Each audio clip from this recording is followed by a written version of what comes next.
While some college football players get to live out their dreams and hear their names called during the NFL draft, others aren't so lucky. These undrafted free agents have to fight just to make a roster and a living playing the game they love. Now, after every draft, you can read article after article about the best free agents and which teams they'll eventually end up playing for. Now, reading some of these articles got me thinking. I wondered how many NFL players have gone from undrafted free agent to the Pro Football Hall of Fame. In total, 17 members of the Pro Football Hall of Fame have begun their careers as an undrafted free agent. And here's the list of the last 5 undrafted free agents to be elected to the Pro Football Hall of Fame. Before we get into the video, remember to subscribe to the channel. Alright, let's get into it. The first name on my list is Larry Little, who's best known as being the right guard for the Miami Dolphins during the 1970s when they absolutely dominated and won 2 Super Bowls. Little entered the American Football League in 1967 after a productive career at Bethune-Cookman College and HBCU in Daytona Beach, Florida. He had been a two-way tackle, team captain, and an all-conference choice while in college, but this didn't translate to any real interest during the 1967 draft. He went undrafted, and as a free agent, he signed with the San Diego Chargers of the American Football League. While with the Chargers, he only had a moderate amount of success and was eventually traded to the Miami Dolphins before the 1969 season. Little won the starting job immediately and became a fixture in a Dolphins line that paved the way for one of the most dominant rushing attacks of all time. For his dominant performances as both a run blocker and a pass protector, Little was named as a first-team All-Pro 5 times in a row, a second-team All-Pro twice. He made 5 Pro Bowls and helped the Dolphins win 2 Super Bowls. One of those Super Bowls that he helped the Dolphins win was Super Bowl VII, which capped the only undefeated season in NFL history. Little was inducted into the Pro Football Hall of Fame in 1993. In the Sporting News' list of 100 greatest football players of all time, Little was ranked as number 79. The next player on the list is Jim Langer, who was actually one of Little's teammates down in Miami. He had played college football at South Dakota State University as a middle linebacker and was an honorable mention All-American in 1969. After he graduated college, Langer was signed by the Cleveland Browns as an undrafted free agent, but was cut during training camp. He ended up next signing with the Miami Dolphins and played sparingly as a guard and special teams player. In 1972, he switched his position to center and won the starting job. In his first season as a starter, he played every offensive down and helped lead Miami to the only perfect season in NFL history. He would remain a staple on Miami's offensive line until the 1979 season when a knee injury cut his season short. After the season, Langer asked to be traded to the Minnesota Vikings so he could be closer to his home, and he was traded prior to the 1980 season. He played his final 2 NFL seasons with the Vikings before retiring after the 1981 season. During his career, Langer was a first-team All-Pro 3 times, second-team All-Pro 3 times, and was named to 6 Pro Bowls. With the Dolphins, he won 2 Super Bowls and was elected into the Pro Football Hall of Fame in 1987. He's one of only 5 Dolphins players to get elected to the Hall of Fame in their first year of eligibility. In August of last year, Langer's wife announced that he had passed away in a hospital near his home because of a sudden heart-related issue. Because of his impact, the Jim Langer Award is presented to the nation's top linemen in NCAA Division II. Next up, we have Warren Moon, the first African-American quarterback and the first undrafted quarterback to be elected to the Pro Football Hall of Fame. He started his college career at West Los Angeles College, community college in LA, before transferring to the University of Washington after only 1 year. During his senior season, Moon led the Huskies to a Pac-8 title and an upset win over Michigan in the Rose Bowl. Even though he had a lot of success during his senior year, Moon went unselected in the 12 rounds of the 1978 NFL Draft. Because he didn't attract any attention from any NFL teams, he started his professional football career with the Edmonton Eskimos of the Canadian Football League. While he was up in Canada, Moon was absolutely amazing. He led the Eskimos to a record 5 consecutive Grey Cup victories from 1978 to 1982. He also won the Grey Cup Most Valuable Player Award in 80 and 82, and became the first quarterback to pass for 5,000 yards in a season by reaching exactly 5,000 yards in 1982. The next year, he broke his own record by throwing for 5,648 yards and won the CFL's Most Outstanding Player Award. Because of all this success, he decided to enter the NFL, which started a bidding war. Because he technically was a free agent and he was able to sign with any team, Moon decided to go to the Houston Oilers, who were coached by his former Eskimos head coach. And although the Oilers got off to a rocky start in Moon's first year as a starter, he still ended up throwing for a franchise record 3,338 yards. He played 10 seasons for the Oilers and led the league twice in passing yards, throwing for over 4,600 yards both those seasons. After the 1993 season, Moon was traded to the Vikings, where he again threw for more than 4,000 yards in the next 2 seasons. He had stints with the Seahawks and the Chiefs before retiring after the 2000 season. While in the NFL, Moon threw for a total of 49,325 yards, 291 touchdowns in his 17-season career.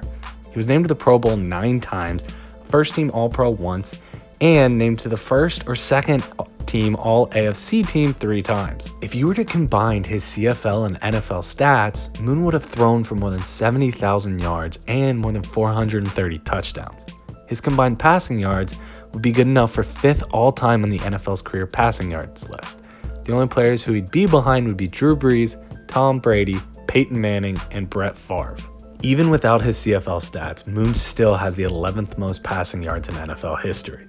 He was elected to the Pro Football Hall of Fame in 2006 and was the first Canadian Football Hall of Fame player and the first undrafted quarterback to be elected into the Hall of Fame. Next up is the only defensive player on this list, and that's John Randle, the defensive tackle that spent most of his career with the Vikings. Randle started his college career at Trinity Valley Community College before transferring to Texas A&M University Kingsville. After going undrafted in the 1990 NFL Draft, he was able to try out for the Bucs, where his older brother Irving was playing as a linebacker. At the time, he was 6'1" and only weighed 244 pounds, and the Bucs thought he was too small to play in the NFL as a defensive lineman. He then went to the Vikings, where they said they would sign him if he came back and weighed over 250 pounds. When he came to be weighed again, he still only weighed 244 pounds, so he had to hide a chain under his sweats to get up to that target weight. Even though he wasn't exactly at that target weight, Randle was still able to play in all 16 games as a rookie before becoming a starter in his second year in the league.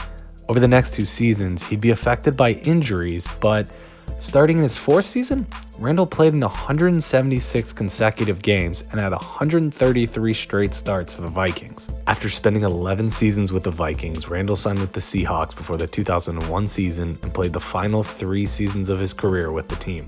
Over his career, Randle was elected to 7 Pro Bowls, named a first-team All-Pro 6 times, and was named to the NFL's 100th anniversary all-time team and the NFL's 1990s all-decade team.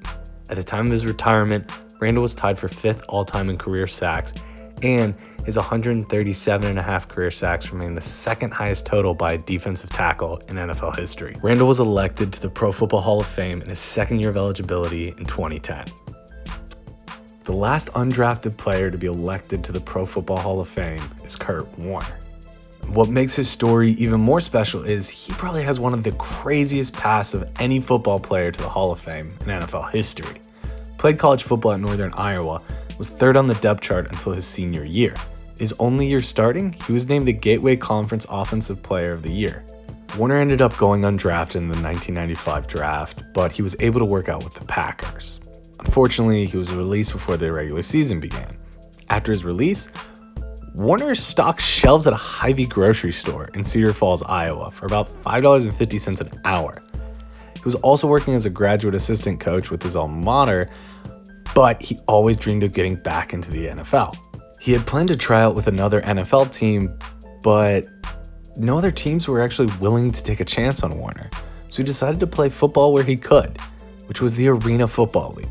He signed with the Iowa Barnstormers in 1995 and stayed with the team for 3 seasons. Over the last 2 seasons with the team, Warner led the Barnstormers to appearances in the Arena Bowl and played so well that he was later named the 12th best arena football player of all time. Because of his great play, Warner was able to sign a futures contract with the St. Louis Rams in December of 1997. In February of 98, he was allocated to play for the Amsterdam Admirals of the NFL Europe. Again, Warner made the most of his opportunity, leading the league in touchdowns and passing yards. He returned to the NFL in 98 and spent the season as the 3rd-string backup for the Rams. He only threw 11 pass attempts for 39 yards. To add another hurdle for Warner to get through, before the 1999 season, the Rams signed Trent Green to be their starter. Now, after a few other offseason moves, Warner actually became the 2nd-string quarterback. During the preseason, though, Green tore his ACL and Warner was thrust in the starting role, and Warner did not disappoint. In his first season as an NFL starter, Warner put together one of the best seasons by a quarterback in NFL history. He threw for 4,353 yards, 41 touchdowns, and led an offense known as the greatest show on turf to a win in Super Bowl 34 against the Titans. For his great season, Warner was elected the NFL MVP. And 2 years later, he won the NFL MVP award again and led the Rams back to a Super Bowl, but this time they ended up losing the close game to the Patriots. Because of a few injuries and really some bad play, Warner was released in June of 2004 and then spent only one season with the Giants before being benched for rookie Eli Manning and eventually ending up with the Arizona Cardinals the next year. When Warner was brought into the Cardinals, he was named the starter, but again, he didn't really play up to his potential. His up and down performances contributed to him being benched a few times over the next few seasons. In the offseason before the 2008 season, Matt Leinart and not Kurt Warner was named the Cardinals' starting quarterback.